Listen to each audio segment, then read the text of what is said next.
It seems like they're hiding something from us this morning. They're hiding something from us this morning. The powers that be that chose the assigned readings for this Sunday, I believe their official name is or was the Consultation on Common Texts, but it doesn't really matter.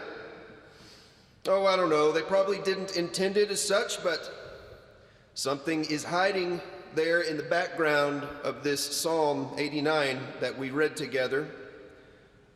Well, what is it? We'll find out here in just a bit. But until then, I'd like to ask you a question. Are you a happy person? Are you a happy person? I had a therapist ask me that once, and it made me super nervous, so I thought it'd be fun to ask all of y'all this morning. I'm not sure it's a question that's as easy as it looks. We've been talking about it for millennia. Aristotle said happiness can only be attained through a virtuous life. Marcus Aurelius, that Stoic emperor, writing late into the night along the Danube while his armies were conquering Central Europe, I read in his Meditations a couple summers back this quote: "The happiness of your life depends upon the quality of your thoughts." We're coming up on the 4th of July. What does it say in the Declaration of Independence? We hold these truths to be self-evident, that all men are created equal, that they are endowed by their Creator with certain unalienable rights, that among these are life, liberty, and the pursuit of what? Happiness. But Carl Jung, the Swiss psychologist, puffing on his pipe, the Swiss Alps on the horizon from his study, said the worst way to experience happiness in your life is to pursue it. Why? Because it'll never be what you want it to be. Today we have a whole school of psychology called positive psychology that endeavors to quantitatively measure happiness in people's lives and then identify those qualities which lead to a happy life. And our psalmist this morning has this phrase: happy are the people who. The word leapt out at me. Happy are the people. Happy.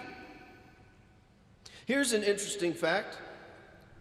In the New Revised Standard Translation of the Bible, which is the translation the Episcopal Church reads from every Sunday, the word happy appears 28 times in the Psalms. It's actually right there at the very beginning of the Psalms. Psalm 1, happy, first word out of the gate. Happy are those who do not follow the advice of the wicked, or take the path that sinners tread, or sit in the seat of the scoffers, but their delight is in the law of the Lord, and on his law they meditate day and night. Happy. 28 times. And it's the very first word of the Psalms, the hymn book of the Hebrew people, so it must be pretty important.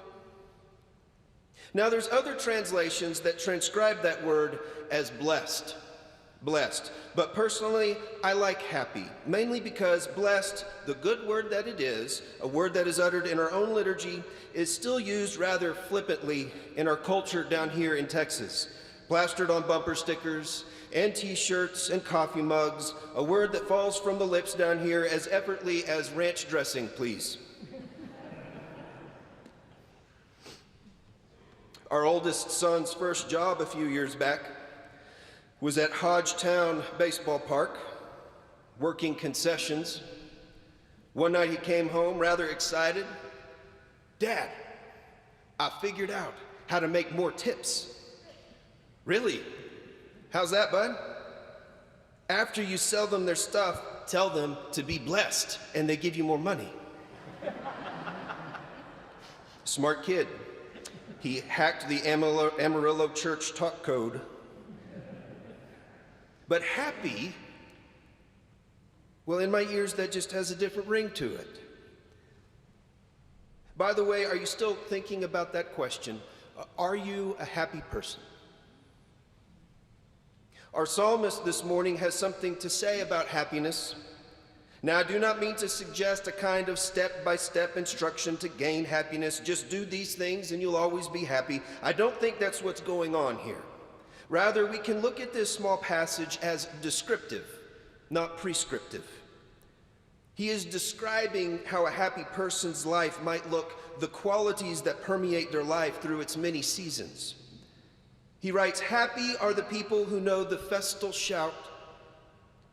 They walk, O Lord, in the light of your presence. They rejoice daily in your name. They are jubilant in your righteousness." Now, I dove in and did a little word study, hungry to find a way of saying this same passage, but with a different kind of language a guy like me could sink his teeth into a little better. Perhaps you might find it helpful too. Happy are those, God, who worship together, who seek to deepen their relationship with you in every step of their life. Every day they find ways to be grateful. Their joy is in you, O God, and how you bring us to wholeness. Now, you might be thinking, okay, that's nice. I'd like to be that person. I'd like to be that kind of happy, but come on, man, look around. It's not easy out here. Plus, I've got issues of my own. I have struggles I can't shake, troubles in my mind, hurts I carry in my heart, and between spouse and kids and work and school and bills and stuff and just life, well, sometimes that kind of happy doesn't seem very realistic. Okay, fair enough. I hear you. Not only do I hear you, I get it. Because to quote songwriter Todd Snyder, there's a lot of Sundays I'm up here and I'm not sure if I'm trying to change anybody's mind, but just ease my own mind. But remember at the beginning, I told you they were hiding something from us this morning. They were hiding something. Well, here's what they're hiding. Pain. They're hiding pain. Lurking in the background in the edited assigned reading of this psalm is a deep pain. And you wouldn't know it from the reading we've been given, but this psalm is also a lamentation. Because this psalm is much longer and it is wrestling with the Babylonian destruction of the temple in Jerusalem. It's grieving the end of the Davidic line and the exile of thousands of friends and family members and loved ones. In this same psalm, he writes these words, "How long will you hide yourself, God? Where is your steadfast love? I bear in my heart the insults of many. Why are you so silent, God?"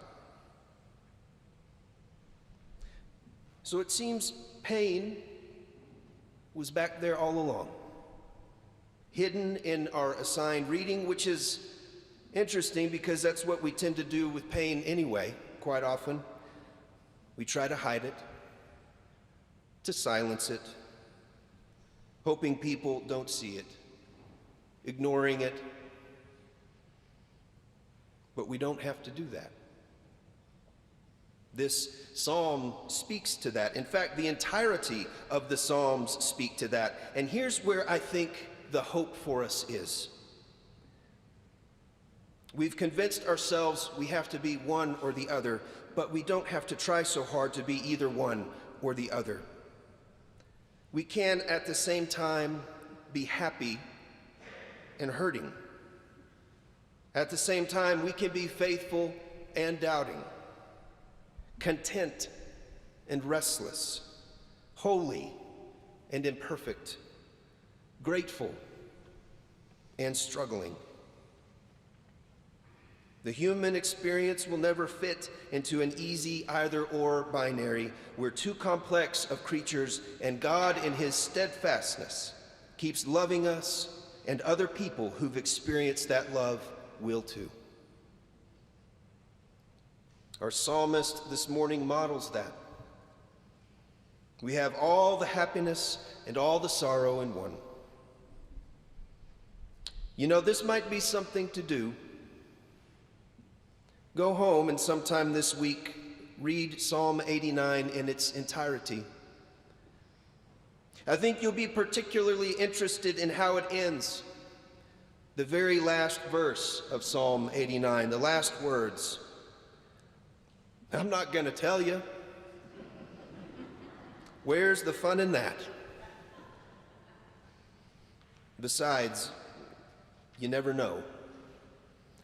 Spending a little extra time in the Psalms this week, well, it might even make you happy. Amen.